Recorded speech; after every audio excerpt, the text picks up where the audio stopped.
మహిమ కలుగును గాక. హల్లెలూయా, హల్లెలూయా. ఈ సమయంలో దేవుని వాక్యాన్ని మనం ధ్యానించుకుందాం. పరిశుద్ధ గ్రంథము మార్కు సువార్త 10వ అధ్యాయము 17వ వచనం. మార్కు సువార్త 10వ అధ్యాయము 17వ వచనం. ఆయన బయలుదేరి మార్గమును పోచుండగా ఒకడు పరిగెత్తుకొని వచ్చి ఆయన ఎదుట మోకాళ్ళుని, సద్బోధకుడా, నిత్య జీవమునకు వారసులగుటకు నేనేమి చేయుదునని ఆయనను అడిగాను. చాలు. ఇక్కడ చూడండి, మనందరికీ తెలిసినటువంటి మాట ఇది. ఒక యవనస్తుడు ఎవరి దగ్గరకు వచ్చాడంటే ప్రభు అయినటువంటి యేసుక్రీస్తు దగ్గరకు వచ్చాడు. వచ్చని ఏమడుగుతున్నాడంటే, సద్బోధకుడా, నిత్య జీవమునకు వారసుడకు నేనేమి చేయవలనని ఆయనని అడుగుచా ఉన్నాడు.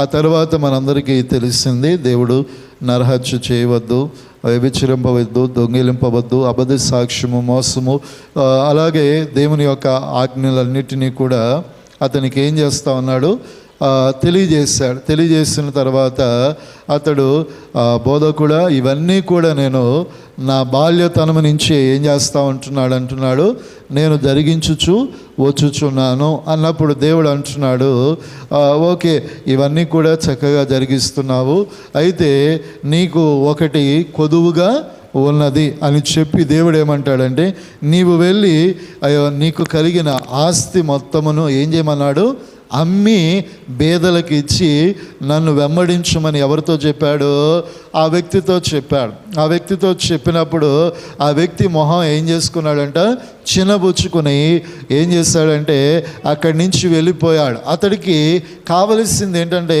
నిత్య జీవం. తనకు ధనం ఉంది, తనకు ఆరోగ్యం ఉంది, ఈ లోకంలో మంచి పేరుంది, ప్రఖ్యాతి ఉంది. అయితే ఇవి కాకుండా అతనికి ఒక ఆశ ఉంది. ఏంటంటే, నేను జీవిత కాలం అంటే మన బ్రతికి ఉన్నంత కాలమే కాదు, ఇంకా మరి ఎక్కువ దినాలు, మరి ఎక్కువ జీవితం నేను జీవించాలి, అలాగే ఆ పరలోకపు నిత్యత్వాన్ని కూడా నేను పొందుకోవాలనే ఒక ఆశతో, ఒక దృఢమైనటువంటి సంకల్పంతో దేవుని దగ్గరకు వచ్చి ఆశించినప్పుడు దేవుడు చెప్పిన కట్టడలన్నీ నేను గైకుంటున్నాను అని చెప్పాడు. కానీ దేవుడు నీకు ఒక కొదువు ఉన్నది, నీకు కలిగిన యావత్తును కూడా అమ్మి ఎవరిని వెంబడించమన్నాడు, ఆయనను వెంబడించమన్నాడు. ఎప్పుడైతే తనకు కలిగింది అమ్మమన్నాడో, వెంబడించమన్నాడో, మొహమును ఏం చేసుకున్నాడంట, చిన్నబుచ్చుకున్నాడు. అంటే దేవుడు ప్రతివారి జీవితంలో కూడా నిత్య జీవము అనేది ఎవరికి పడితే వారికి దేవుడు ఇవ్వడు. ఆ సందర్భంలోనే దేవుడు అంటాడు, ధనవంతుడు పరలోక రాజ్యము ప్రవేశించుట అసాధ్యము అంటూనే ఏమంటాడు, సూది బెజ్జములో ఒంటైనా దూరుతుంది కానీ ధనవంతుడు పరలోకానికి వెళ్ళటము అసాధ్యం అంటూనే ఆయన ఏమంటున్నాడు, దేవుని చిత్తమును బట్టి ఎవరైనా ఎక్కడికి వెళ్ళగలుగుతారో అంటే వెళ్ళడు అని అన్నాడు. అలాగే దేవుని చిత్తమును బట్టి ధనవంతుని కూడా దేవుడు ఏం చేస్తాడన్నాడు, స్వీకరిస్తాడు అన్నట్లుగా అక్కడ వచ్చిస్తూ ఉంటున్నాడు. అంటే నిత్య జీవము అనేది ధనాన్ని బట్టి కాదు, బలాన్ని బట్టి కాదు, అధికారాన్ని బట్టి కాదు, ఇంకా చెప్పగలిగితే తనకున్నటువంటి పేరు ప్రఖ్యాతిని బట్టి వచ్చేటటువంటి జీవము కాదు. హల్లెలూయా. నిత్య జీవము పొందాలి అంటే ఈనాటి క్రైస్తవ దేవుని బిడ్డలు ఎలా జీవించాలి, ఎలా బ్రతికితే దేవుడు మానవునికి నిత్య జీవాన్ని ఇస్తాడు, ఆయనతో నిలిచి ఉండే ఆ యుగ యుగాల ఆ సామ్రాజ్యములో నిలబడటానికి దేవుడు మనకి ఎలాంటి అర్హతనిస్తాడు అనేది కొన్ని మాటల వాక్యముల నుంచి మీకు తెలియజేస్తాను. చదువుకుందాం. యోహాను సువార్త 6వ అధ్యాయము 48వ వచనం. 6వ అధ్యాయము 48. చదువు. విశ్వసించువాడు నిత్య జీవము కలవాడు, జీవాహారము నేనే. చూడండి, ఇక్కడ చూడండి, చక్కటి మాట. విశ్వసించువాడే నిత్య జీవము గలవాడు, జీవాహారము ఎవరంటున్నాడు, నేనే అని ఎవరు సంబోధిస్తున్నారో దేవుడు చక్కగా సంబోధిస్తున్నాడు.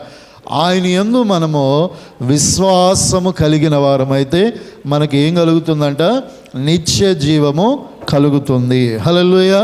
ఈరోజు మనం ఎవరి యందు విశ్వాసం ఉంచాలి? దేవుని యందు విశ్వాసం ఉంచాలి. ఆయన నిజదేవుడు, ఆయనే రక్షకుడు. ఆయన ఈ లోకానికి మనుష్య కుమారుడిగా వచ్చాడు, ప్రాణం పెట్టాడు, తిరిగి లేచాడు. మన కొరకు ఆయన మరలా రాబోతున్నాడని ప్రతి విశ్వాసి, ప్రతి దేవుని బిడ్డ నమ్మిన వాడు, విశ్వసించిన వానికి ఏం కలుగుతుందంట? నిత్య జీవము కలుగుతుంది. ఎందుకంటే వారు మాటలతో విశ్వసించేది వేరు, హృదయమందు విశ్వాసము. అవునా కదమ్మా? మాటలతో దేవుని నమ్ముతున్నాను, దేవుని యందు విశ్వాసం ఉందని ప్రతి మనుషుడు ఏం చేయగలుగుతాడు? చెప్పగలుగుతాడు. కానీ దేవుడు ఏమంటున్నాడు? హృదయ పరిశోధకుడు ఎవరు? మన ప్రభు అయిన యేసయ్య. అంతరంగములన్నింటినీ కూడా ఏం చేస్తున్నాడు? పరిశీలిస్తూ ఉన్నాడు. పరిశీలిస్తున్న దేవుడు నీ విశ్వాసము అనేటటువంటిది నీ క్రియల్లో ఏం చేయబడాలి? బయలుపరచబడాలి. ఎలా బయలుపరచబడుతుంది? ప్రభువుని విశ్వసించానని మాట మాత్రం చెబితే కాదు, క్రియలు కనబడాలి. ఆనాడు యవనస్తుడు కూడా, అయ్యా నాకు నిత్య జీవం కలగాలి, అయ్యో పేదలకు ఇచ్చాను, అందరి విషయంలో న్యాయంగా నడుచుకున్నాను, మోసం చేయలేదు, వ్యభిచారం చేయలేదు, చక్కగా బ్రతికానని చెప్పాడు. కానీ దేవుడు నీకు ఒకటి కొదువుగా ఉన్నది, సమస్తమును అమ్మి నన్ను వెంబడించమన్నాడే. అప్పుడు అతడు ఏం చేయలేకపోయాడు? తనకున్న ధనాన్ని ఏం చేయలేకపోయాడు? పోగొట్టుకోవటానికి, విడిచిపెట్టుకోవటానికి అతనికి ఏమి రాలేదు? మనస్సు రావలేదు. ఎందుకంటే అతని మనస్సు ఎక్కడుంది? ధనం ఎక్కడుండునో వారి మనస్సు అక్కడ ఉంటుంది. ఎందుకంటే ఆ ధనము ఎప్పుడు కూడా మానవుని ఏం చేస్తుంది? లోబరుచుకుంటుంది. అదే కాకుండా అదే ధనము మానవుని ఏం చేస్తుందంట? ప్రలోభపరుస్తుంది. హల్లెలూయా. ఒకటి లోబరుచుకుంటుంది, ఇంకొకటి ఏం చేస్తుంది? ప్రలోభపరుస్తుంది. ఎలా లోబరుచుకుంటుంది? ఆ ధనము కొరకే మనుషుడు బ్రతకటానికి, ఆ ధనము కొరకే మనుషుడు ఏమనుకుంటాడు? ఈ ధనము లేకపోతే నాకు జీవితము. ఈరోజు ధనంతో అన్నీ కొనగలుగుతామా? ధనంతో అన్నీ సాధించగలుగుతామా? ధనము కంటే ఈ లోకములో మానవునికి దేవుడిచ్చినటువంటి యుక్తి అనేది చాలా అవసరమైంది. జ్ఞానం అవసరమై ఉన్నది, తెలివి అవసరమై ఉన్నది. వీటి ద్వారా లోకములో మీరు ఏం చేయగలరు? ఏలుబడి చేయగలరు. కాకపోతే మనుషుడు ధనాన్ని, మనుషుడు బలాన్ని, మనుషుడు ఈరోజు ఐశ్వర్యాన్ని నమ్ముకొని దీని ద్వారానే సాధించగలను అనుకుంటాడు. అది ఏమాత్రమో కాదు. ఆనాడు యవనస్తుడు ధనమందు మనస్సు పెట్టాడు. ఏం సంపాదించుకోవటానికి వెనకాడాడు? నిత్య జీవం. మాటలతో సరిపెడితే నిత్య జీవం రాదు. విశ్వాసం, అది క్రియలు కలిగిన విశ్వాసం. విశ్వాసము అంటే దేవుని కొరకు నీకు కలిగిన దాన్ని దేవుని కొరకు ఏం చేయాలి? చెప్పండి అమ్మా. మీకు కలిగిన దానిని దేవుని కొరకు విడిచిపెడుతున్నామా? చెప్పండి అమ్మా. దేవుని కొరకు మనకు కలిగిన దాన్ని విడిచిపెడుతున్నామా? ఆనాడు ఆది అపోస్తుల పాదముల ఎదుట ప్రజలు ఏం పెట్టారంట? వారి ఆస్తులను, వారి కలిగిన యావత్తును వారికి ఏం చేశారు? ఇచ్చేసి, ఈ ఆస్తులు అన్నీ అమ్మి దేవుని పని చేయమని వారికి ఏం చేశారు? ఇచ్చేశారు. ఒక రకంగా చెప్పాలంటే వారి కొరకు వారి కుటుంబాలను, వారి కలిగిన యావత్తును కూడా వారు ఏం చేశారు? ద్రాక్తత్వంతో ఇచ్చారు. అంతేగాని ఇచ్చిన దాని గురించి ఆలోచించి అడగటాలు ప్రారంభించారా? లేదు. ఎందుకొరకు? దేవునికి ఇచ్చేది ఏదైనా మరుగై ఉండాలి. హల్లెలూయా. దేవుని కొరకు త్యాగం చేస్తే ఏదైనా మరుగై ఉంటే దేవుడు నిన్ను గణపరచును గాక. హల్లెలూయా. దేవునికి ఇచ్చింది మరుగు కాకుండా బయలుపరచబడితే అక్కడ ఏం కలుగుతుందంటే ఆ ఇచ్చిన వ్యక్తికైనా, ఆ తీసుకున్న వ్యక్తికైనా నష్టమే. ఎందుకంటే దేవుడు మనకి ఇచ్చిన ప్రతిదాన్ని కూడా విలువైనది, వెచ్చింపబడిన ప్రతిదీ కూడా దేవునికి యోగ్యముగా ఉండటానికి మరుగై ఉండాలని వాక్యము సెలవిస్తుంది. అదే కాకుండా ఆ వ్యక్తి ఆ ధనాన్ని, తనకున్న అధికారాన్ని విడిచిపెట్టకుండా దేవుని విడిచిపెట్టి వెళ్ళిపోయాడు. కాబట్టి ఈరోజు క్రియలు కలిగి కలిగిన విశ్వాసం, క్రియలు కలిగినటువంటి విశ్వాసం ఎప్పుడైతే ఈ లోకంలో మనం కనపరుస్తామో నిత్య జీవాన్ని పొందుకుంటాం. హల్లెలూయా. విశ్వాసినని చెప్పుకుంటే సరిపోదు, కానీ ఆ విశ్వాసం తగినట్లుగా దేవుని కొరకు ఒక త్యాగపూరితమైన భక్తిని చేయాలి. ఒక్కొక్కసారి దేవుని కొరకు మన సమయాన్ని వెచ్చించాలి. ఒక్కొక్కసారి దేవుని కొరకు మన దినములు, ఒక్కొక్కసారి దేవుని కొరకు మన ఉద్యోగాన్ని కూడా ఒక్కొక్క దినం ఆగివేయవలసిన దినాలు ఉంటాయి. ఒక్కొక్కసారి దేవుని కొరకు మనకు కలిగిన యావత్తును మన శరీరాన్ని కూడా ఏం చేయాలి, నలగొట్టుకోవాలి. అలాంటి విశ్వాస త్యాగం మన పితరులు చేశారు. వారి కొరకు జీవ కిరీటము దాచబడి ఉంది. కాబట్టి ఈరోజు మనం కూడా మన భక్తిలో కొన్ని సందర్భాల్లో దేవుని కొరకు కొన్నిటిని త్యాగం చేయాలి. మన సమయాన్ని, మన దినములు, మన యొక్క విశ్వాస జీవితం, మన దేవుని కొరకు కొన్నిటిని మనం ఎప్పుడైతే త్యాగం చేస్తామో నిత్య జీవమును పొందుకొందుము గాక. అలాగే రోమీయులకు రాసిన పత్రిక 6వ అధ్యాయము 22వ వచనములో ఒక మాట ఉంది. 6వ అధ్యాయము 22. అయినను దేవునికి దాసులైనందున పరిశుద్ధత కలుగుటయే మీకు ఫలము, దాని అంతము. చూడండి, ఒకటి విశ్వాసము ద్వారా నిత్య జీవం అనేది ఉంది. రెండవదిగా పరిశుద్ధత అనేటటువంటిది అది మన జీవితాల్లో ఉండుట ద్వారా ఒకటి నిత్య జీవం. ఒకరోజు మన విశ్వాస జీవితాన్ని ప్రభు పరిశోధిస్తాడు, పరిశీలిస్తాడు. ఎందుకంటే ఆయన కంటిని కానజేసిన వాడు కానకుండను అన్నట్లు, చెవులు కలిగిన చేసిన వాడు వినకుండను అన్నట్లుగా ఆయన కనుదృష్టి ఈ లోకమంతా ఏం చేస్తూ ఉంది, సంచరిస్తూ ఉంది. ఆ సంచరించేటప్పుడు నువ్వు ఏం చేస్తున్నావో, నువ్వు ఏం మాట్లాడుతున్నావో, నువ్వు ఎలా బ్రతుకుతున్నావో ఎవరికి తెలుసు? చెప్పండమ్మా, ఎవరికి తెలుసు? దేవునికి మరుగై ఉండదా? మీ తల్లికి మరుగై ఉండొచ్చు, మీ తండ్రికి మరుగై ఉండొచ్చు, నీ సహోదరులకి, సంఘానికి, నీ ఆత్మీయులందరికీ మరుగై ఉండొచ్చు. కానీ అన్నీ చూస్తున్న దేవునికి మనము కనబడకుండా పోతామా? ఆయన కంటికి కనబడతాం, ఆయన కంటిలో మనం పడుతాం. వాక్యం అంటుంది దేవుని చేతిలో పడుట బహు భయంకరమని హెబ్రీ పత్రికలో కూడా వ్రాయబడి ఉంటుంది. ఎందుకంటే ఆయన చేతిలో పడితే ఆయన మనల్ని ఒక్కొక్కసారి నలగొట్టచ్చు, ఒక్కొక్కసారి శ్రమల గుండా తీసుకెళ్ళచ్చు, ఒక్కొక్కసారి ఆశీర్వాదం కూడా నడిపించచ్చు, ఒక్కొక్కసారి మనల్ని మరణపు అంచు దాకా తీసుకువెళ్ళి మరలా జీవములోనికి దేవుడు తీసుకురావచ్చు. అందుకే దేవుని చేతిలో పడుట బహుభయంకరం. ఆయన చేతిలో ఉన్నప్పుడు మన జీవితాలు, మన బ్రతుకులు ఏం చేసుకోవాలంట? పరిశుద్ధత అనేది కాపాడుకోవాలి. ఈ శరీరానికి, ఈ వస్త్రానికి కలిగే అపవిత్రతను ప్రతిరోజు మన వస్త్రమును మార్చుకుంటూ ఎలా మన శరీరాన్ని పరిశుద్ధంగా లోకానికి కనిపించుకుంటామో, పరలోకానికి, ఈ లోకానికి మన జీవితాలు, బ్రతుకులు కూడా పరిశుద్ధంగా కనపడుకోవాలి అంటే మన మాటల ద్వారా, మన ఆలోచనల ద్వారా, మన తలంపుల ద్వారా వచ్చే అపవిత్రతను ఎల్లప్పుడూ కూడా ఉదయమున, మధ్యాహ్నమున, సాయంకాలమున ప్రభు సన్నిధిలో మోకరించి వాక్యము ధ్యానిస్తూ వాక్యమనే ఉదక స్థానము చేత ఎల్లప్పుడూ మనం పరిశుద్ధపరచబడదుము గాక. వాక్యం మనల్ని ఏం చేస్తుంది?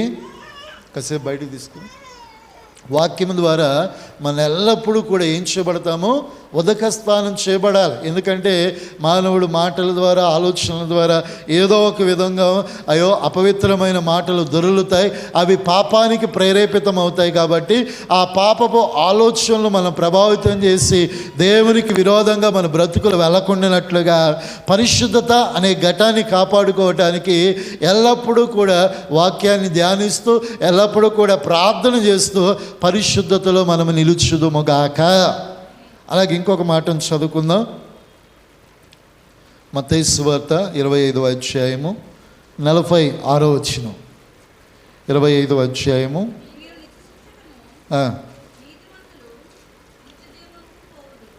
నీతిమంతులు నిత్య జీవమునకు ఏమవుతారంట? పోదురు అనేటటువంటి మాట రాయబడి ఉంది. ఇక్కడ నిత్య శిక్ష ఉంది, అలాగే నిత్య జీవము అంటే నిత్యము మానవునికి ఏమున్నదంట లోకంలో? ఈ మానవుని యొక్క జీవితం ముగించబడే ఆ సమయంలో ఆ పరలోకమందు ఆ నిత్యత్వములో ప్రతి మనుష్యుని కొరకు ఒకటి నిత్య జీవం ఉంది, నిత్యము శిక్ష. నిత్యము అంటే ఈరోజు మానవుడు బ్రతికి ఉన్నంత కాలం, మానవుడు ఓపిక శక్తి ఉన్నంత కాలం ఎల్లప్పుడూ మనుషుడు ఏం చేయాల్సిందే? కష్టపడాల్సిందే. కూర్చుని బ్రతుకుదామనుకున్నా కూడా కొన్ని పరిస్థితులు మనల్ని ఏం చేయవు? కూర్చోనివ్వు, నుంచోనివ్వు. ఏదో ఒక పనిలో మానవ జీవితం గడిచిపోతూ ఉంటుంది. అయ్యో ఒకవేళ ఈ శరీరమే బ్రతుకుటే మానవునికి భారంగా ఉంటే, అయ్యో ఈ జీవితం ముగించిన తరువాత కూడా అయ్యో ఆత్మ తాను కలుగు చేసిన దేవుని దగ్గరికి వెళుతుంది. అయితే ఆ ఆత్మ దేవుని దగ్గరికి వెళ్ళకపోతే, అయ్యో ఆ ఆత్మ పరిశుద్ధంగా మన బ్రతుకులు లేకపోతే నిత్యము యుగ యుగాలు ఆయన ప్రతి మానవుని శరీరము అగ్ని ఆరదు, పురుగు చావని ఓ భయంకరమైన నరకాగ్ని అనేది కూడా ఉన్నది. అది నిత్యము మండుచున్నటువంటి ఒక కొలిమి. ఆ కొలిమిలో మానవుడు ఏం చేయబడతాడంట? వేయబడతాడు. ఎల్లప్పుడూ కూడా నిత్యము అతడు ఏం చేయబడతాడు? శిక్షించబడతాడు. నీళ్ళల్లో ఒక 10 నిమిషాలు ఉంటేనే మనకు ఎలా ఉంటుంది? సరే సరదాగా ఉంటుంది. స్నానం చేయడానికి వెళ్ళినప్పుడు, ఈత కొట్టడానికి వెళ్ళినప్పుడు. అలా అని చెప్పి 1 గంట కంటే ఎక్కువ ఉంటారా? ఒక రోజంతా నీళ్ళలో ఉంటారా? ఏమ్మా ఉంటారా మీరు? చేతులు ఏమైపోతాయి? పటుత్వం పోతాయి. ఎంత తడి, ఎప్పుడైతే తడిలో ఎక్కువసేపు కాళ్ళు ఉన్నా కూడా తడి చేత కాళ్ళు కానీ వేళ్ళు కానీ ఏమవుతాయి? పొడిబారిపోయి అవి చర్మము తోలు ఊడిపోయినట్లుగా కూడా అరికాళ్ళు వస్తూ ఉంటాయి. అలాంటిది సలసలం ఆగేటటువంటి మంటలో ఒక్కసారి మనం చేయబడితే మన ఎముకలు తప్ప ఏమన్నా మిగులుతాయా? ఇక్కడేమో ఆ నరకాగ్నిలోకి వెళ్ళేసరికి మన శరీరము కాలుతుంది, కానీ మన శరీరంలో ఉన్నటువంటి ఈ దేహపు చర్మం ఏమవుదు? ఊడిపోదు. కానీ ఆ కాలేటప్పుడు కలిగేటటువంటి వేదన ఉంటుంది చూడండి, అది ఎప్పుడూ కూడా ఏమవుతుందంట? ఉంటూనే ఉంటుంది. అందులో మనం ఎల్లప్పుడూ కూడా అగ్ని చేత ఏం చేయబడతా ఉంటామో? కాల్చబడతా ఉంటాం. అయ్యో పొయ్యి మీద మంట పెడితే నీళ్ళు ఎలా ఉడుకుతూ ఉంటాయో ఆ అగ్ని ఏం చేస్తుందంట? నిత్య శిక్ష. అయ్యో నిత్య నరకం అనేది ఎప్పుడూ ఉంటుంది. నిత్యము మానవునికి ఏముంటుంది? అలాగే నిత్య జీవము కూడా ఉన్నది. ఆ నిత్య జీవము ఎవరికి ఇస్తాడంట? మూడవదిగా నీతిమంతులకు. హల్లెలూయా. వారి వారి విశ్వాస జీవితంలో, వారి భక్తి కలిగిన జీవితంలో వారు నీతిమంతులుగా ఉండాలి. దేవుడు అబ్రహామును తన విశ్వాసమును బట్టి దేవుడు ఏం చేశాడంట? నీతిమంతుడిగా చేశాడు. ఎంత విశ్వాసం అంటే, అయ్యో తనకు కలిగిన యావత్తును విడిచిపెట్టి ఆయన తప్ప మరొక ఆధారము లేదన్నట్లుగా ఎవరు బ్రతికాడు? అబ్రహాము బ్రతికాడు. ఆయన చెప్పిన, ఆయన సూచించిన ఆ ప్రాంతములంతా కూడా ఆయన సంచరించి గుడారాలు వేసి ఆయన మాటను విని నమ్మి అతని ప్రయాణాన్ని కొనసాగించాడు. ఆ ప్రయాణము, ఆ నమ్మకము, ఆ విశ్వాసమును బట్టి దేవుడు అతను ఏం చేశాడంట? అతడు నమ్ముట వలన దేవుని దృష్టికి ఎలా ఏమయ్యాడు? నీతిమంతుడిగా. ఆయన ప్రభువు అని, ఆయన మన కొరకు ప్రాణం పెట్టి తిరిగి లేచాడని, ఆయన పరలోకాన్ని మన కొరకు సిద్ధపరిచాడని, విశ్వాసాన్ని భక్తిని చేయాలని నమ్మి మనం ఎప్పుడైతే ఆచరిస్తామో మనకేముంటుంది? నీతిమంతులుగా చేయబడతామో. నిత్య జీవంలో మనకేముంటుందంట? స్థానం. దేవుని నమ్మటం అంటే నమ్మి ఆయన చెప్పు ప్రతి పనిని మనం ఏం చేయాలి? జరిగించాలి. అబ్రహాము నమ్మాడు. ఆయన నమ్మాడు కాబట్టి ఎక్కడ గుడారం వేయమన్నా, గెరారులో వేయమన్నా, అలాగే ఫిలిస్తీన్ల యొక్క సరిహద్దుల చోట్లలో వేయమన్నా, ఇంకా వేరే వేరే కానాను ప్రాంతాల్లో గుడారం ఇక్కడ తీసి అక్కడ వేయమన్నా వెళ్తామన్నాడు. గుడారం వేస్తామన్నాడు. వెళ్ళాడు. అక్కడ పంటను పండిస్తున్నాడు, స్వాధీనపరుచుకుంటున్నాడు. మరొక ప్రాంతానికి వెళ్ళాడు. ఆయన మాటను నమ్మి వెళ్ళిన ప్రతి చోట గుడారం వేశాడు. ఆయన ఇచ్చినటువంటి మాట చొప్పున అతడు ముగించుకుని, తన దినములు ముగించుకుని వెళ్ళిపోయినాక తన కుమారుడైన ఇస్సాకు అయ్యో గర్భములో నుంచి వచ్చినటువంటి యాకోబు ద్వారా ఇసుక రేణువుల కంటే ఎక్కువ విస్తారమైన సంతతిని, ఆకాశ నక్షత్రములు లెక్కకు మించిన ఆ జనాంగాన్ని యాకోబులో నుంచి దేవుడు కలుగు చేసి అతడు ఏ ప్రాంతాల్లో గుడారం వేసి సంచరి ముద్రించాడో ఆ ప్రాంతములన్నిటినీ అతనికి ఏమిచ్చాడంట? స్వాస్యంగా ఇచ్చాడు. హల్లెలూయా. కారణం ఏంటంటే దేవుడు నమ్మాడు, అది దేవుని దృష్టికి ఏమై ఉన్నదంట? నీతిగా తీర్చబడ్డది. ఈరోజు దేవుని మీరు నమ్మండి. ప్రతి విషయంలో, ప్రతి సందర్భంలో, ప్రతి కార్యములో దేవుని నమ్మండి, మీరు కూడా నీతిమంతులుగా చేయబడుదురుగాక. అలాగే నీతిమంతులను మనం ఏం చేస్తుందంటే, ఆయన రక్తము ప్రతి మనుషుని ఏం చేస్తుందంట?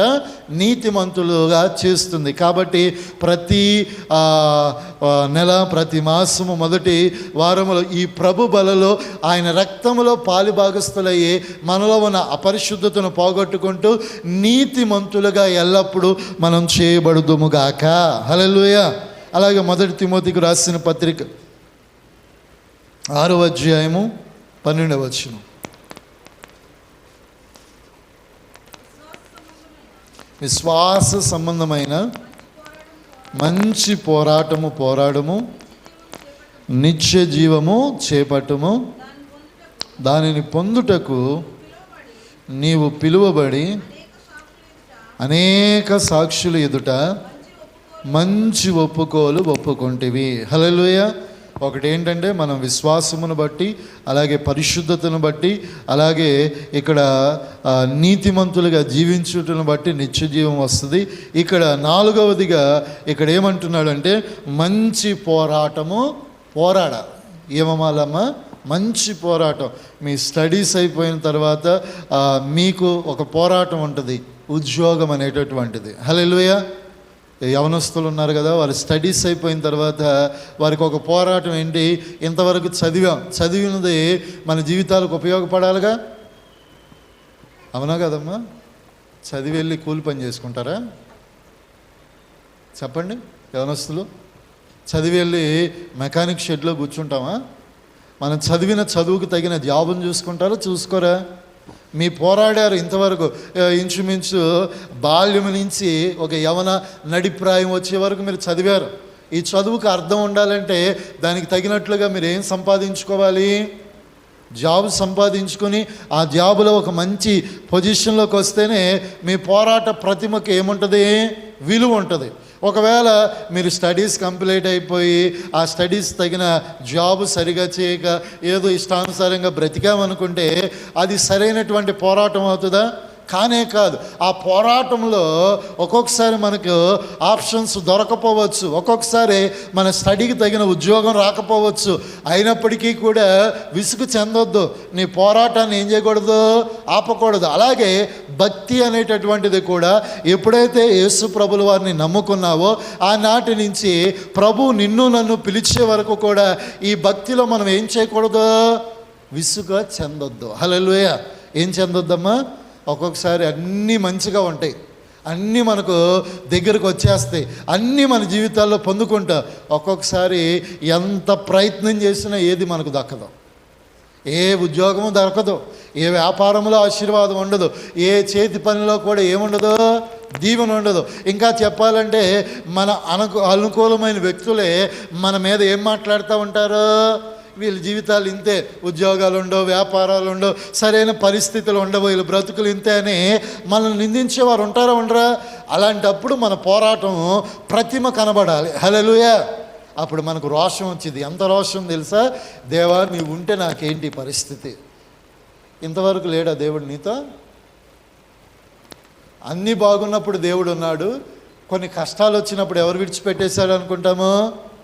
అన్నీ బాగున్నా లేకపోయినా దేవుడు మనతో ఉంటాడు. ఒక మాట చెప్పాలంటే, అబ్రహాము జీవితంలో దేవుడు ఇంచుమించు 20 సంవత్సరాలకు పైగా సంతతిని పొడిగించడానికి గల కారణం ఒకటి ఉంది. అతడు 11 సంవత్సరాలు తన భార్య అయిన శారాయి మాట విని ఆయన హాగరు ద్వారా బిడ్డలను కన్నాడు. దేవుని మాటను నమ్మక, దేవుని మాట అంటే విశ్వాసం ఉంది, కానీ తన భార్య తొందర పెట్టడం ద్వారా నీకు పిల్లలు లేరు, నీ పనివాడే నీకు అయ్యో ఏమవుతాడు, వారసుడు అవుతాడని తొందర పెట్టడం ద్వారా ఆగరు ద్వారా అతడు పిల్లలను కలిగినప్పుడు అదే ఆగరు అతనికి ఏమైంది? ఎవరైతే ప్రోత్సహించిందో ఆమె నడినెత్తి మీద ఎక్కి ఏం చేసిందంట? కూర్చుంది. ఆ 11 సంవత్సరాలు దేవునికి దూరమై ఉన్నాడు. కానీ అబ్రహామును దేవుడు విడిచిపెట్టాడా? తన ప్రయాణంలో దేవుడు అతనికి మాట ఇచ్చాడు. ఎవరిని ఇస్తానని? ఇస్సాకును కుమారుడిని ఇస్తానన్నాడు, వాగ్దాన పుత్రుడిని. కానీ కొంచెం ఆలస్యమైన అబ్రహాము రిలీజ్ అయ్యి అయ్యో పశ్చాత్తాపడిన తరువాత దేవుడు అతని జీవితంలో ఎవరిని అనుగ్రహించాడు? ఈ వాగ్దాన పుత్రుడైన ఇస్సాకుని ఇచ్చాడు. అప్పుడు ఇస్సాకుని ఇచ్చిన తర్వాత కూడా ఇతడు నిజంగా ఆనాడు శారా మాట విన్నట్లుగానే ఇప్పుడు కూడా అలాగే ఉంటాడేమోనని తన కుమారుడిని ఏమిమ్మన్నాడు? బలిగా ఇమ్మని ఒకసారి తన విశ్వాసాన్ని దేవుడు పరీక్షించాడు, పరిశోధించాడు. ఆ పరిశోధనలో అతడు ఏమయ్యాడంట? చక్కగా దేవుని కృపను పొందుకున్నాడు. హల్లెలూయా.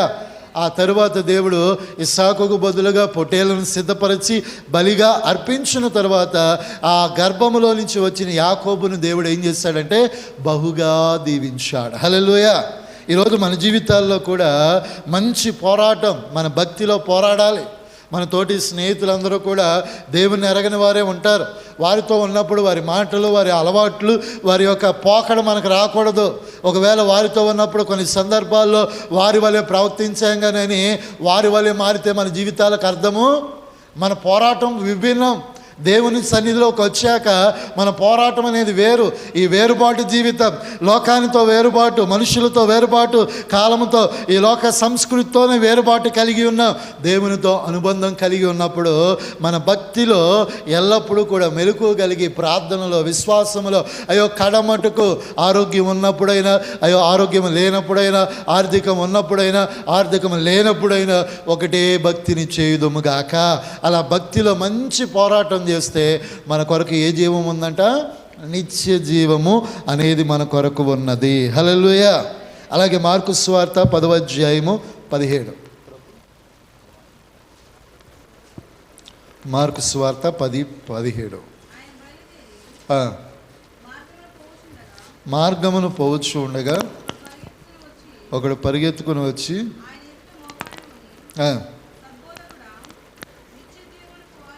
అదే విషయం అనుకుంటా. లూకాసు వార్త 10:25 చదవండమ్మా. 25.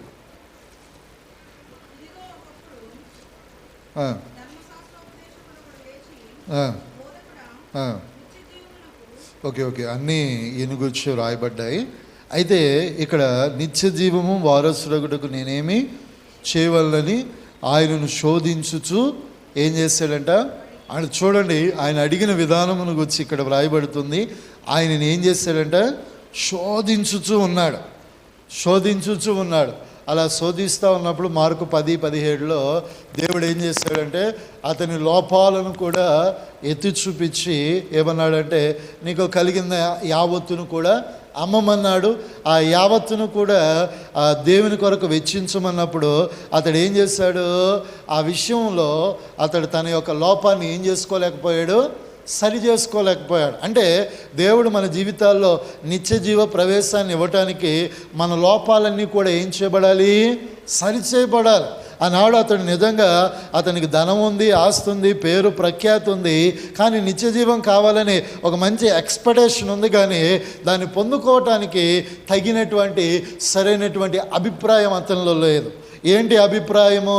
దేవుడు తన పరిస్థితులను ఎత్తి చూపించినప్పుడు తను మార్చుకుని అయ్యా నీ మాట చొప్పున నేను ఉంటాను అని తాను సిద్ధపరుచుకున్నాడా? చెప్పండి. కొన్నిసార్లు ఇతరుల లోపాలు మనము తప్పిదాలు చేస్తున్నప్పుడు మనం ఒకవేళ ఎత్తు చూపామనుకోండి, వాళ్ళకి ఎట్లా ఉంటుంది?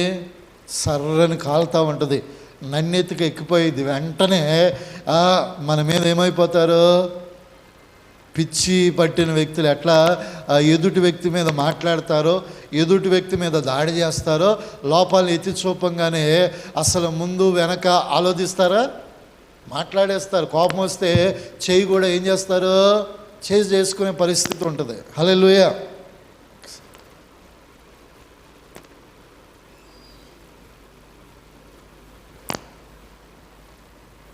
కారణం ఏంటంటే కొన్ని సందర్భాలు లోపాలు సరి చేసుకోవటంలో ఉన్న ఆశీర్వాదం చాలా మంచిది.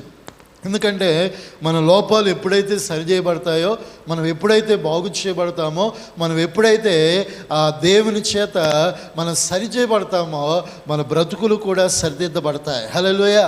ఎందుకంటే ప్రతి మనుష్యుడు కూడా ఒకానొక సందర్భమున ఒక్కొక్క పరిస్థితిని బట్టి ఏదో ఒక పాపపు ఆలోచన, ఏదో ఒక పరిస్థితులు మనల్ని బానిసలుగా మారుస్తాయి. కొన్నిసార్లు అయ్యో భక్తి చేస్తూనే ఉంటారు కూడా కొన్ని లోపాలను మనుషుడు ఏం చేసుకోకపోతాడు, సరి చేసుకోకపోతాడు. కొద్దిమందికి రోషం, కొద్దిమందికి కోపం, కొద్దిమందికి కోపోద్రేకం, ఇంకా కొద్దిమందికి అసూయ, కొద్దిమందికి రకరకాలైనవి తన జీవితంలో ఇమిడిపోయి ఉంటాయి. వాటిని ఏం చేసుకోరు, కొద్దిమంది జీవిత కాలము పోగొట్టుకోరు.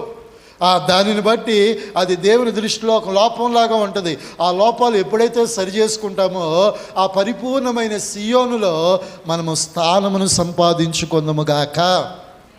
ప్రతి వారి లోపములు ఏం చేయబడాలి, సరిచేయబడాలి. లోపం లేని మనుష్యుడు ఎవరికి కావాలి, దేవునికి కావాలి. ఆ సంపూర్ణత కలిగిన పురుషుని కొరకే ఆయన ఈ లోకములో ప్రాణం పెట్టి బలియాగం చేసి మన కొరకు మరలా ఏం చేయబోతున్నాడంట, తిరిగి రాబోతా ఉన్నాడు. మరొక వాక్యాన్ని మనం చదువుకుందాం. రోమీయులకు రాసిన పత్రిక 2వ అధ్యాయం 7వ వచనం. 2వ అధ్యాయము 7వ వచనం.